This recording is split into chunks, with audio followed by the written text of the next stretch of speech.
सेना के शीर्ष अधिकारियों के जरिए भारत ने पाकिस्तान को एक कड़ा संदेश देते हुए कहा कि जम्मू कश्मीर में नियंत्रण रेखा के पास संघर्ष विराम की किसी भी घटना के खिलाफ समुचित जवाब का अधिकार वे सुरक्षित रख रहे हैं। सैन्य अभियानों के महानिदेशक DGMO lieutenant general AK Bhatt ने सोमवार को अपने पाकिस्तानी समकक्ष से टेलीफोन पर की गई बात में कहा कि भारतीय थल सेना नियंत्रण रेखा पर शांति कायम रखने के प्रति गंभीर है।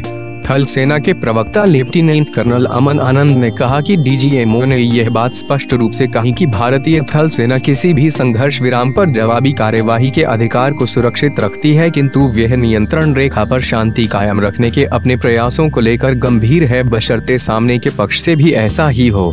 इस टेलीफोन वार्ता से 3 घंटे पहले ही पाकिस्तानी सेना ने 6 राजौरी जिलों में मोर्टार गोले दागे, जिससे भारतीय सेना का एक जवान और 9 साल की एक बच्ची की जान गई।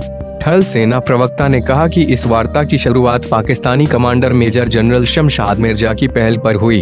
उन्होंने पिछले सप्ताह कुपवाड़ा जिले में भारतीय केरन सेक्टर के सामने पाक अधिकृत कश्मीर के अतमुकम सेक्टर में पाकिस्तानी सैनिकों को निशाना बनाने का मुद्दा उठाया, जिसमें 4 पाकिस्तानी सैनिक एवं 1 नागरिक की जान गई।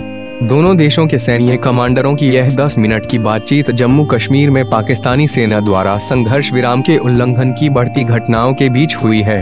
आनंद ने कहा कि इस जवाब में भारतीय DGMO ने इस बात पर जोर दिया कि संघर्ष विराम के उल्लंघन की सभी घटनाओं की पहल पाकिस्तान की ओर से हुई है तथा भारतीय थल सेना ने केवल समुचित जवाब दिया है। उन्होंने कहा कि भारतीय सैनिक गोलाबारी की पहल तभी करते हैं जब नियंत्रण रेखा के समीप पाक चौकियों के बेहद नजदीक से सशस्त्र घुसपैठिए भारतीय क्षेत्र में आने का प्रयास करते हैं। प्रवक्ता के अनुसार भट्ट ने इस बात को भी उजागर किया कि पाकिस्तान की अग्रिम चौकियों के सक्रिय सहयोग से नियंत्रण रेखा पर घुसपैठ का क्रम बरकरार है, जिससे शांति एवं आतंरिक सुरक्षा स्थिति पर विपरीत प्रभाव पड़ रहा है। उन्होंने कहा कि यह बात घुसपैठ एवं पाकिस्तानी सैनिकों के समुचित सहयोग से सीमा पार से हमारे सैनिकों को निशाना बनाने से साबित होती है। जून में संघर्ष विराम उल्लंघन की 23 घटनाएं हो चुकी हैं। इनमें 1 घटना बॉर्डर एक्शन टीम के हमले की और 2 घटनाएं पाकिस्तान की घुसपैठ की कोशिश की थीं। इनमें 3 जवानों समेत 4 लोग मारे गए थे और 12 लोग घायल हुए थे।